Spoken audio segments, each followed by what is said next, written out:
낭독과 함께 성경 읽기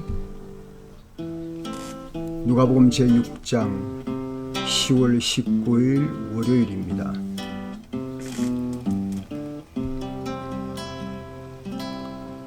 주일은 잘 보내셨습니까?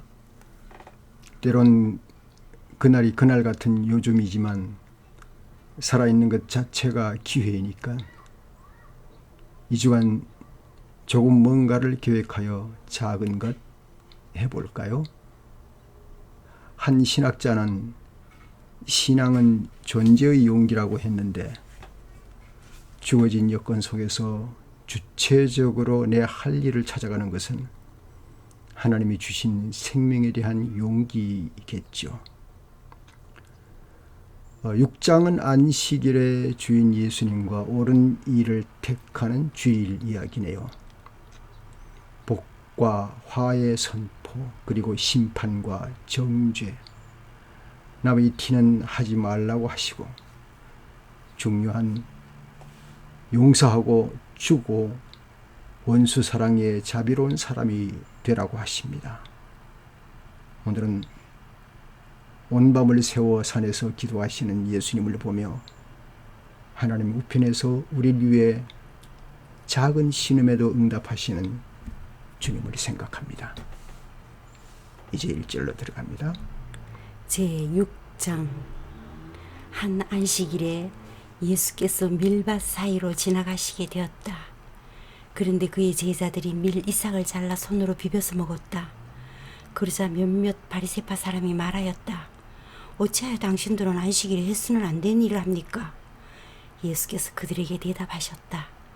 다윗과 그 일행이 줄였을 때에 다윗이 한 일을 너희는 읽어보지 못하였느냐? 다윗이 하나님의 집에 들어가서 제사장들 밖에는 먹어서는 안 되는 제단 빵을 집어서 먹고 자기 일행에게도 주지 않았느냐? 그리고 예수께서 그들에게 말씀하셨다. 인자는 안식일의 주인이다. 또 다른 안식일에 예수께서 회당에 들어가셔서 가르치시는데 거기에는 오른손이 오그라든 사람이 있었다. 율법학자들과 바리새파 사람들은 예수를 고발할 구실을 찾으려고 예수가 안식일에 병을 고치는지 엿보고 있었다. 예수께서 그들의 생각을 아시고 손이 오그라든 사람에게 말씀하셨다. 일어나서 가운데 서라. 그래서 그는 일어나서 섰다. 예수께서 그들에게 말씀하셨다. 너희에게 물어보겠다. 안식일에 착한 일을 하는 것이 옳으냐, 악한 일을 하는 것이 옳으냐, 목숨을 건지는 것이 옳으냐, 죽이는 것이 옳으냐. 예수께서 그들을 모두 둘러보시고 그 사람에게 명하셨다. 내 손을 내밀어라. 그 사람이 그렇게 하니 그의 손이 회복되었다. 그들은 화가 잔뜩 나서 예수를 어떻게 할까 하고 서로 의논하였다. 그 무렵에 예수께서 기도하려고 산으로 떠나가서 밤을 새우면서 하나님께 기도하셨다. 날이 밝을 때에 예수께서 자기의 제자들을 부르시고 그 가운데서 12를 뽑으셨다.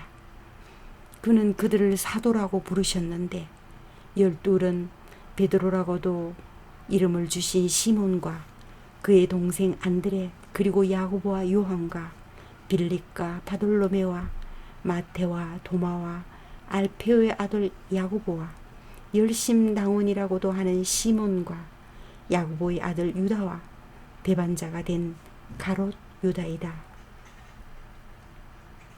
예수께서 그들과 함께 산에서 내려오셔서 평지에 서셨다. 거기에서 그의 제자들이 큰 무리를 이루고 또 온 유대와 예루살렘과 두로 및 시돈 해안 지방에서 모여든 많은 백성이 큰 무리를 이루었다. 그들은 예수의 말씀도 듣고 또 자기들의 병도 고치고자 하여 몰려온 사람들이다. 악한 귀신에게 고통을 당하는 사람들은 고침을 받았다. 온 무리가 예수에게 손이라도 대보려고 애를 썼다. 예수에게서 능력이 나와서 그들을 모두 낫게 하였기 때문이다. 예수께서 눈을 들어 제자들을 보시고 말씀하셨다. 너희 가난한 사람들은 복이 있다. 하나님의 나라가 너희의 것이다. 너희 지금 굶주리는 사람들은 복이 있다. 너희가 배부르게 될 것이다. 너희 지금 슬피 우는 사람들은 복이 있다. 너희가 웃게 될 것이다.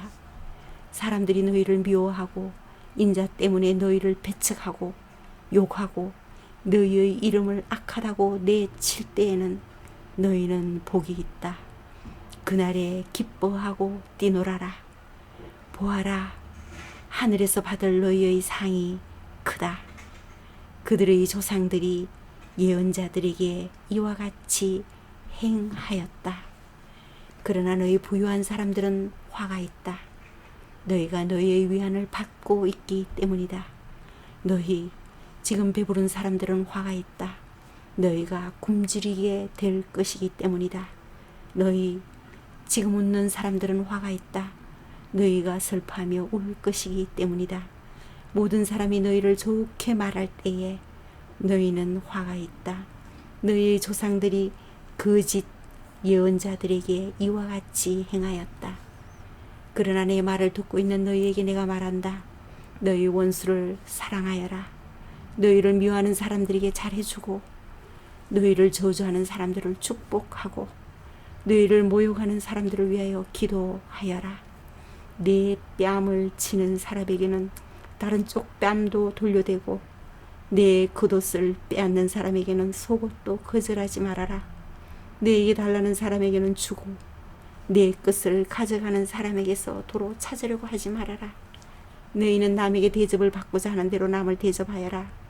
너희가 너희를 사랑하는 사람들만 사랑하면 그것이 너희에게 무슨 장한 일이 되겠느냐. 죄인들도 자기네를 사랑하는 사람들을 사랑한다.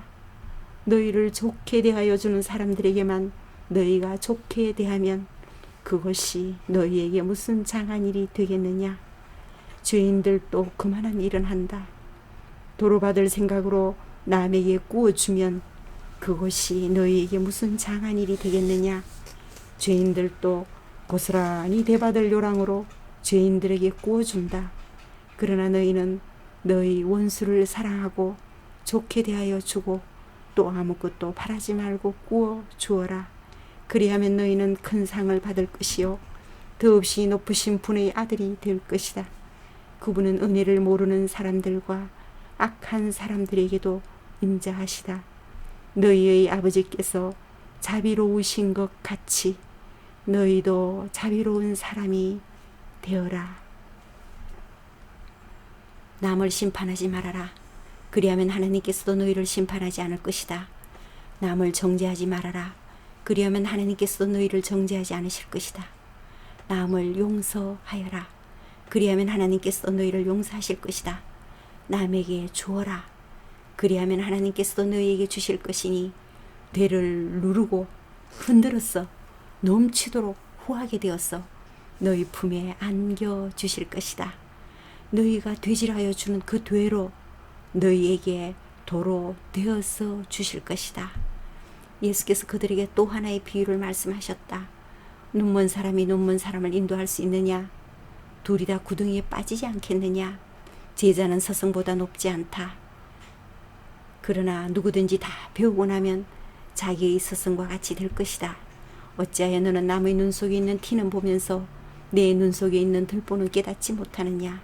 너는 내 눈 속에 있는 들보를 보지 못하면서 어떻게 남에게 친구야, 내가 내 눈 속에 있는 티를 빼내줄 테니 가만히 있어라 하고 말할 수 있겠느냐?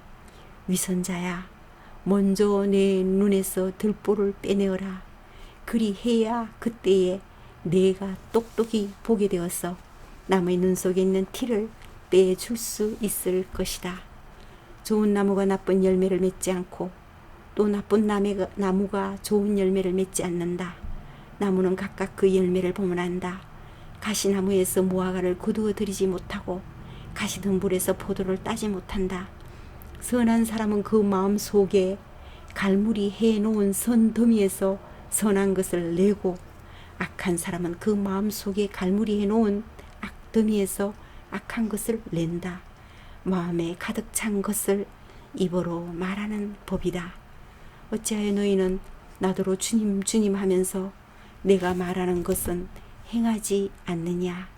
내게 와서 내 말을 듣고 그대로 행하는 사람이 어떤 사람과 같은지를 너희에게 보여주겠다.